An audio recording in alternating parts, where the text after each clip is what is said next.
Bonjour à tous, merci de nous avoir rejoints pour mieux où Bien. Emma, Patrice, Christophe, bonjour à tous les trois. Salut Michel. Bonjour tout le Michel. monde. Bonjour Michel. Patrice au sommaire. Vous vous rappelez le film L'année des Méduses Ouais. Ah ben oui. Avec Valérie Caprisky. ouais, et surtout Valérie Caprisky. non, et surtout Alain Souchon. Caroline Cellier. Je Maman. me souviens, ouais. Ah, Ouais, Ouais, moi, très je me joli. souviens de Valérie Caprisky. Ok. moi surtout Bon, d'accord. Caroline Cellier. Voilà, c'est tout. D'accord. Non, C'est tout. moi je vais vous parler d'un autre film qui n'existe pas, qui s'appelle L'été des piqûres. Toujours la bonne ambiance hein, avec moi. L'été, que faire si un petit animal piquant tombe amoureux de vous, Michel? Tout à fait. Emma. Eh bien moi, je poursuis et termine ma série sur le placebo. Après vous avoir raconté les débuts historiques et la toute première étude, on va vraiment se concentrer sur l'effet placebo aujourd'hui.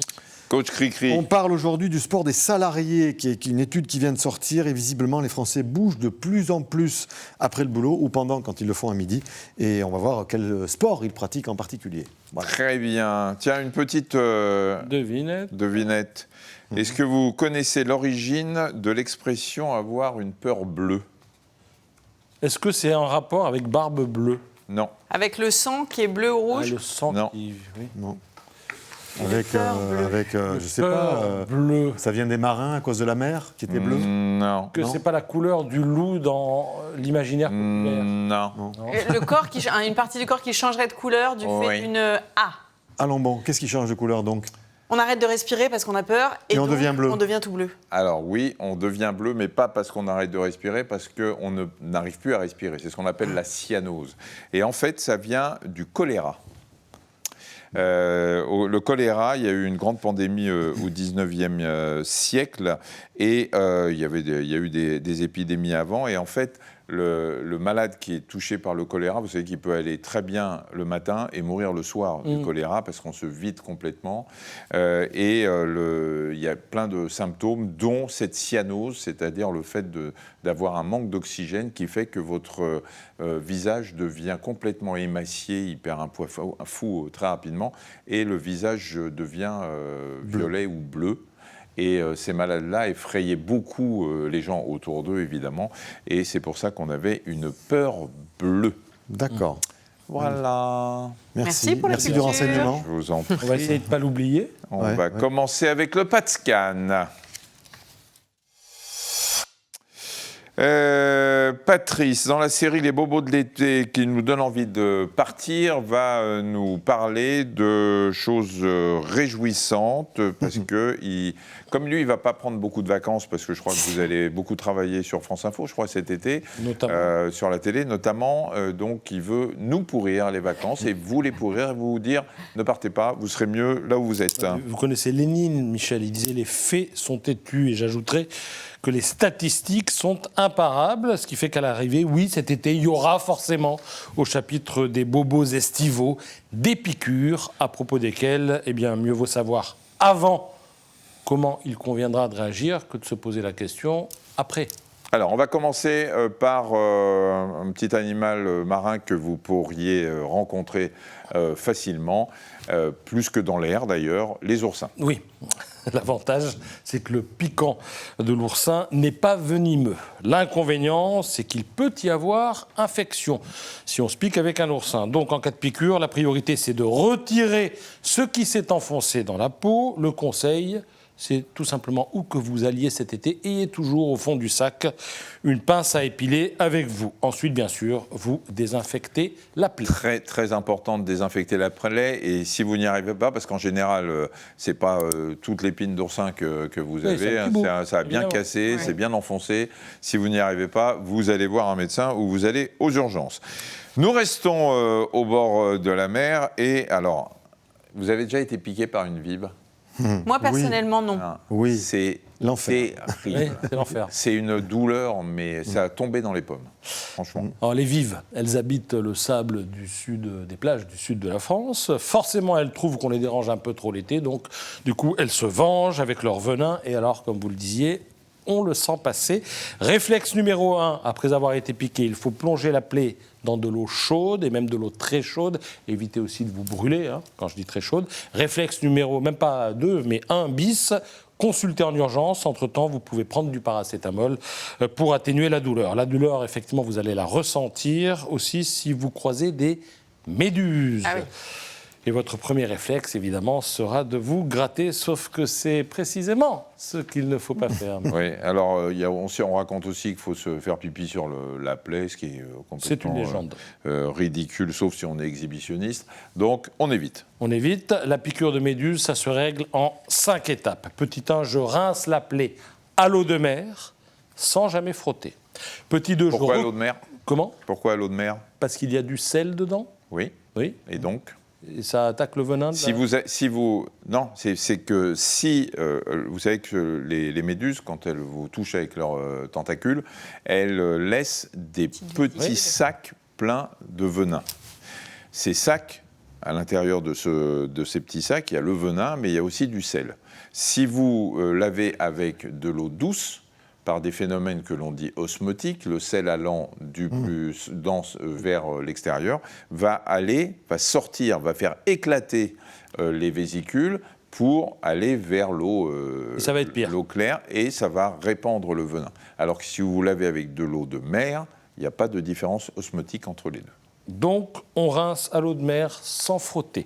Petit 2, on recouvre la plaie de sable et on laisse sécher. Petit 3, on sort la carte de crédit ou la carte vitale, on retire le sable donc à l'aide de cette carte, ce qui permet de débarrasser l'eau des fameuses cellules urticantes. Là, ensuite, on rince et ensuite on met de l'antiseptique. Accessoirement, je signale que la méduse morte échouée sur la plage, là, qui traîne, ne vous approchez pas parce qu'elle reste toujours, elle peut toujours vous nuire. Alors, si vous n'avez pas envie d'attendre que le sable sèche, etc., et si vous avez la chance d'avoir près de vous une bombe de mousse à raser ou de la crème solaire sous forme de mousse, vous le mettez sur la zone qui a été touchée, vous faites ce que vous a dit Patrice, c'est-à-dire avec la carte, vous raclez, et les vésicules vont être emprisonnées dans cette mousse, ce qui vous évitera d'attendre que ça sèche.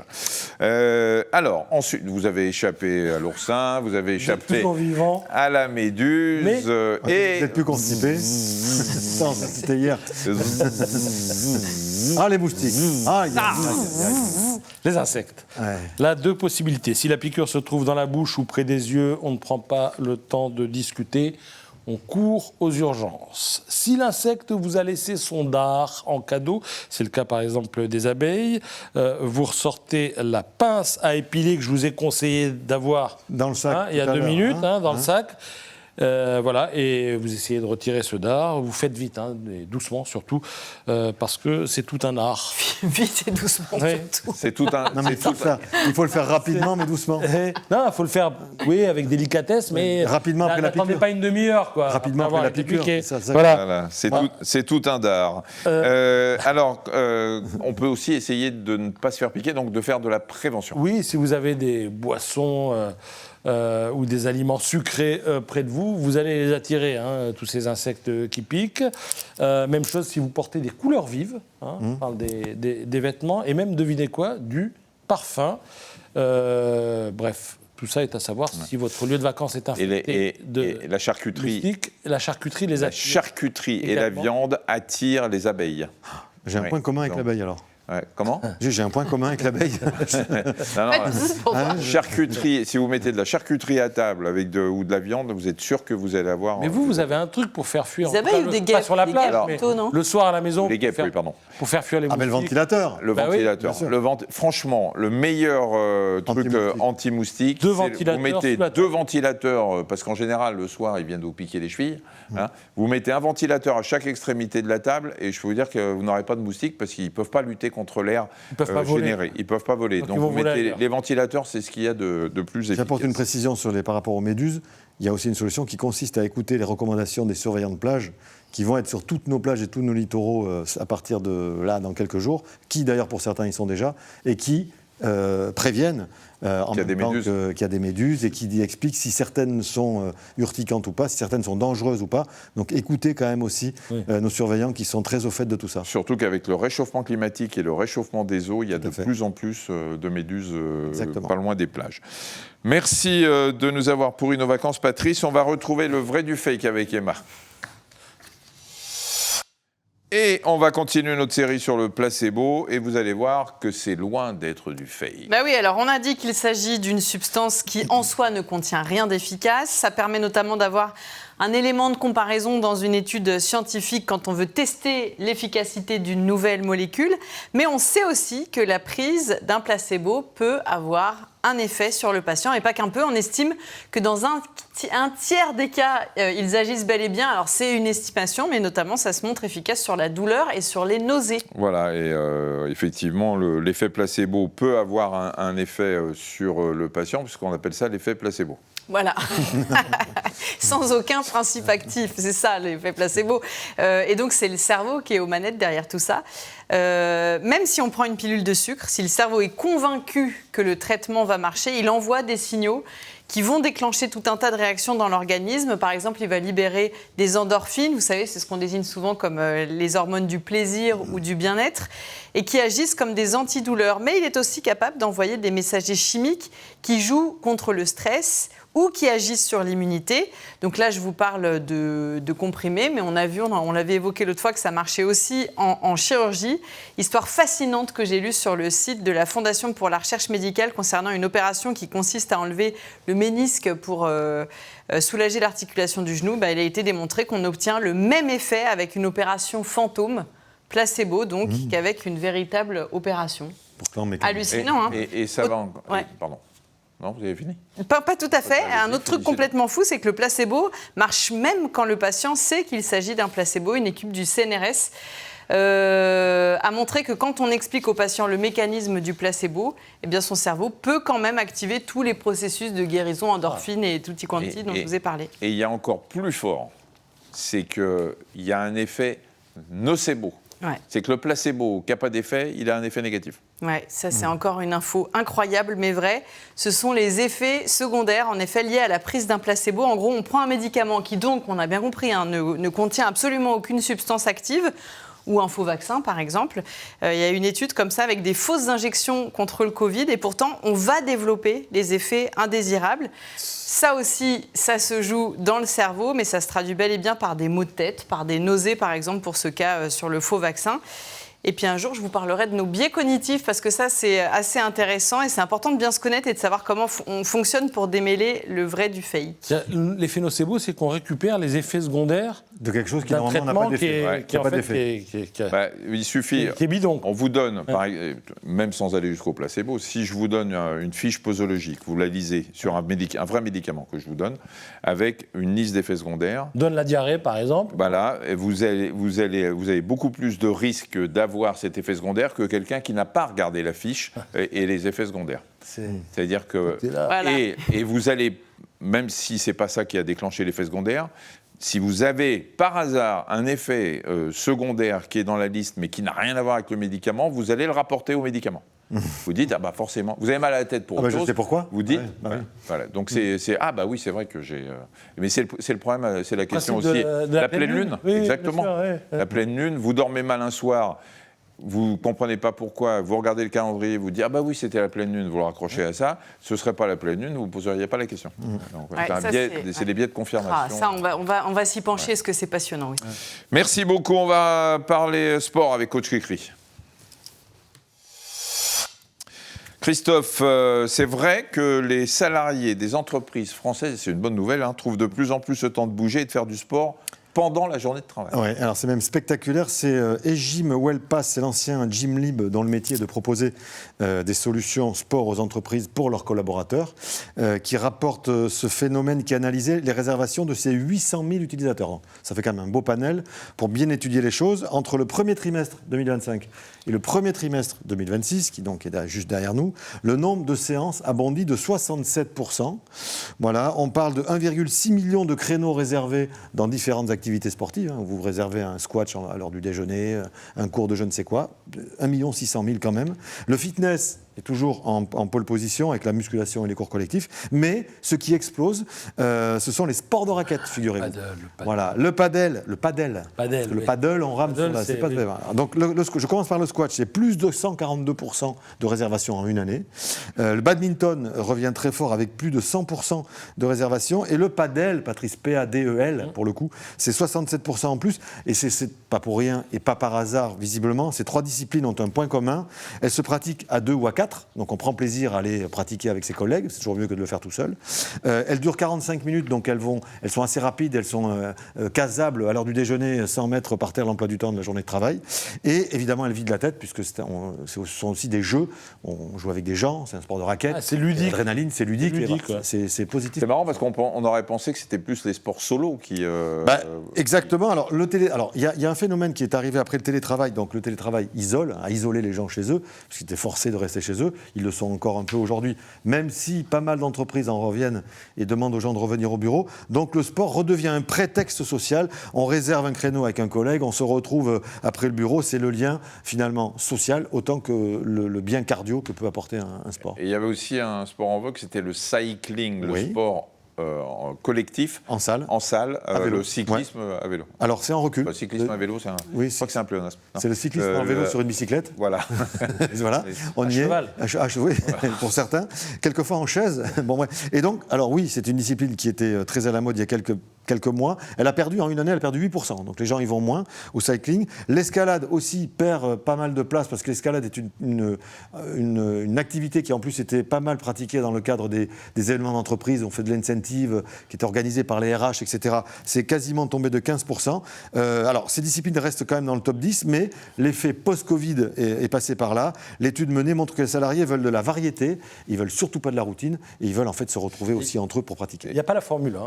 Non, non, il n'y a pas tellement. Et côté Quechua, C'est-à-dire détente. détente. Oh oui. Oh Waouh. Emma, je suis désolé. Côté récup, sauna. Alors ça, oui, la récup, le sauna, ça vient après. On a fait un bel effort, on a joué au squash, au padel avec Comment les vous copains. dites squash? Vous dites comment vous? Squash? Squash, je dis squash. Je sais Et pas. padel et squash. Squash, bon. Je sais pas. Vous jouez au squash ou au padel ou à autre chose.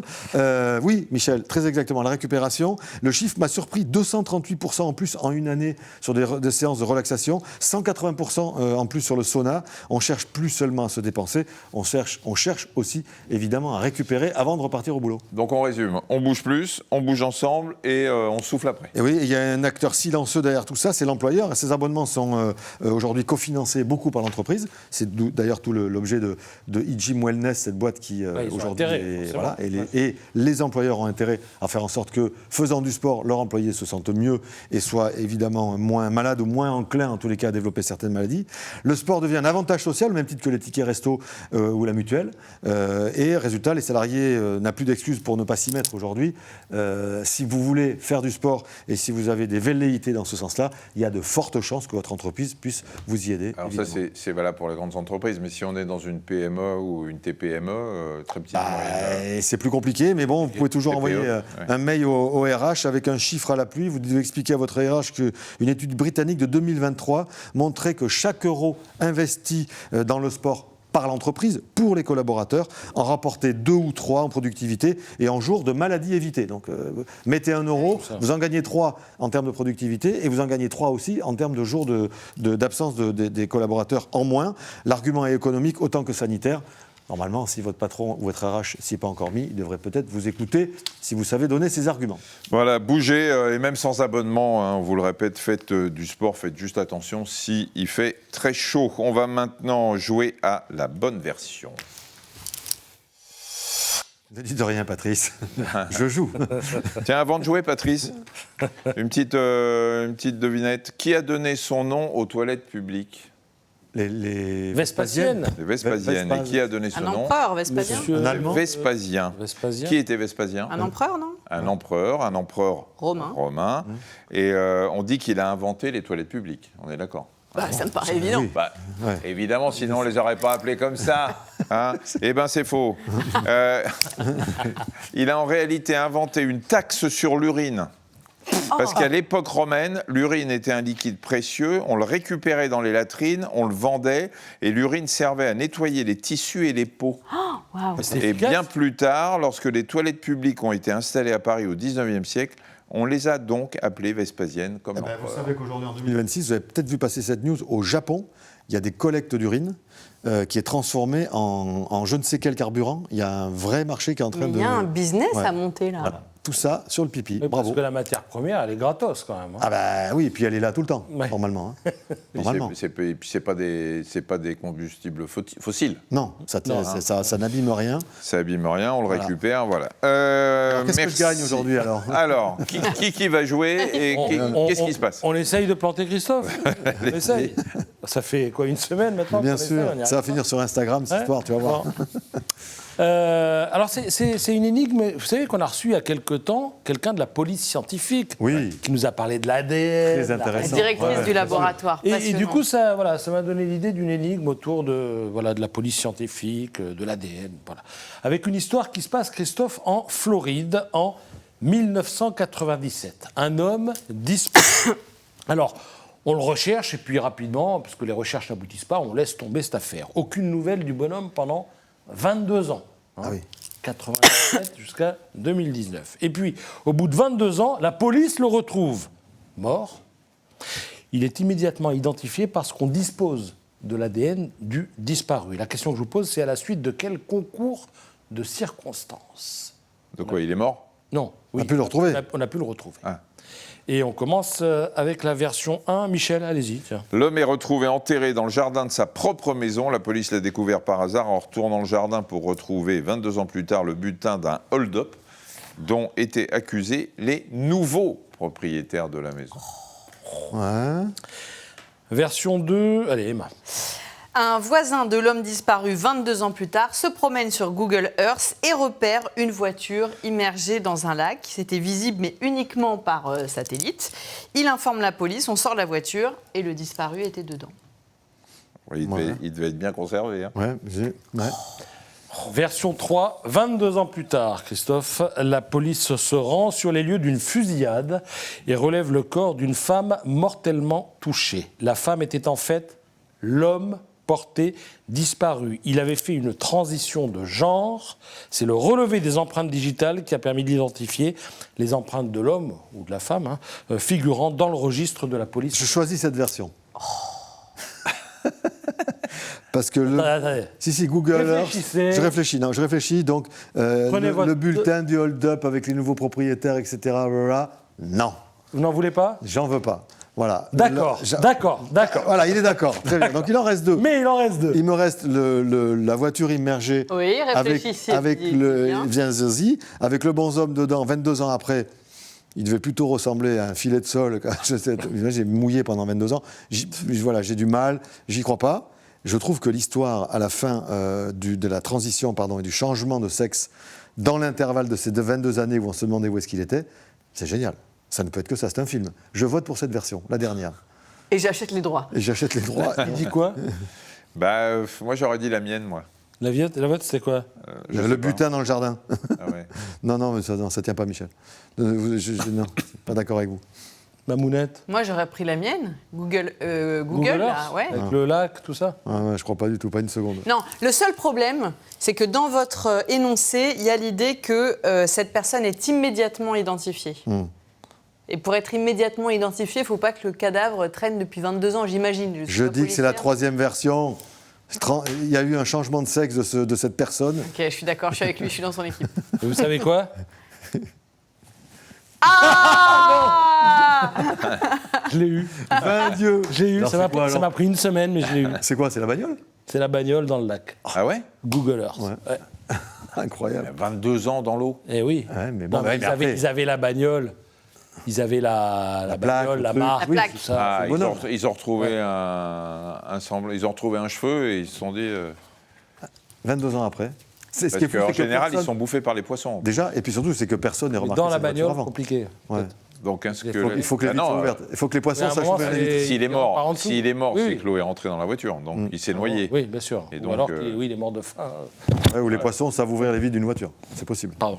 Bon, Ah, en moi, tout cas, Christophe, j'avais fait une émission. on a mis le temps, mais on y est arrivé. D'accord. J'avais fait une émission pour France 5 sur la médecine légale où on avait vu au centre de médecine légale de Poitiers le cadavre d'une femme qui avait été retrouvée dans l'eau après 3 semaines, 1 mois. Ah oui, c'est abîmé. C'était méconnaissable. Ouais, hein, c'est méconnaissable. sûr. Donc 22 ans, Donc, imagine. ouais, donc là, 22 ans, il ne devait pas rester grand-chose. Si, les os. Ouais. Donc de l'ADN, donc reconnaissable. Bravo. Merci Patrice et bravo, vous avez réussi à planter Christophe. On pourra changer de candidat la prochaine Enfin pouvoir fois. jouer, Michel. Ouais, c'est fou. Moi j'ai une petite énigme. Allez-y. Je vous la donne. Ouais. Quel est l'os dans notre corps, parmi tous les os que nous avons, qui ne touche aucun autre os, qui est en contact avec aucun autre? Le Un ménisque. os Il est qui se balade seul. tout Ah, il y a un os du genou, là, qui n'est pas tout seul. C'est pas dans le genou. Dans l'épaule. Non plus. Ça se rapproche, mais c'est pas là. Un C'est os pas qui- l'os de. Ah, dites-moi son nom, parce que moi c'est pas l'os. C'est un os qui il est raccroché à quelque chose quand même. Ou par voie de conséquence, oui, Une mais il n'a pas d'os autour une de lui. vertèbre. Non, Non, il est tout petit. la langue. Il est. La langue, elle. On n'est pas loin là, la langue. L'osioïde. Bravo, c'est celui-là. C'est quoi Il est où Allez, Michel va nous expliquer. Alors Il est où c'est un os qui se trouve dans le larynx. C'est pas comme si Michel était Aurel. Mais Quel là il est raccroché à quoi du coup À rien. À Bah non, Des à rien. tissus autour de Non, lui. mais- Il a que des- Juste au muscle. au muscle. Ouais. Il n'y a aucun os autour de lui. Il est Voilà. seul. D'accord. C'est un os Ça qui- à quoi il sert Il Bah, quoi, il sert. n'y a pas Tout sert à d'articulation, il n'y a quelque- pas de. Mais il n'y a pas Entraînez-vous sur les d'articulation, mais énigmes. il sert lorsqu'il y a les mouvements du larynx. Larynx. Exactement. Entraînez-vous sur les énigmes. hein. Quelqu'un C'est lui dit qui que- bouge quand on bouge. Non, non, il est petit. Non, ça c'est la pomme d'Adam. La pomme Il est d'Adam. où par rapport à la Au-dessus. pomme d'Adam Ah, au-dessus. Au-dessus dans les tissus. On peut le toucher Non. Ouais, ouais. Hein, je dis, entraînez-vous sur les énigmes. Quelque chose me dit que ça pourrait nous servir. Quand vous remontez au-dessus du cartilage, là, du cartilage thyroïde, là, la pomme d'Adam, Oui. et que vous remontez un peu, il y a un petit creux. Eh, mine de Petit rien, creux juste au-dessus. mine de rien, Ouais. j'ai planté Et l'ORL. un peu au-dessus du creux, vous sentez quelque chose d'un peu solide. Il est là. Ouais. Voilà. Mais je dis, mine de rien, j'ai quand même planté l'ORL. Bon, il a trouvé. Bah non, vous m'avez pas planté, j'ai trouvé. Pas très vite. Non, pas très vite, Voilà. mais c'est vrai que j'aurais dû. Merci à tous les trois. Merci à vous de nous avoir suivis. Je vous rappelle, pour nous contacter, contact@mieuxmedia.fr, revoir l'émission sur YouTube et sur les réseaux de Mieux. Merci de votre fidélité. On se retrouve très vite pour un Mieux ou Bien. Bien. à bientôt.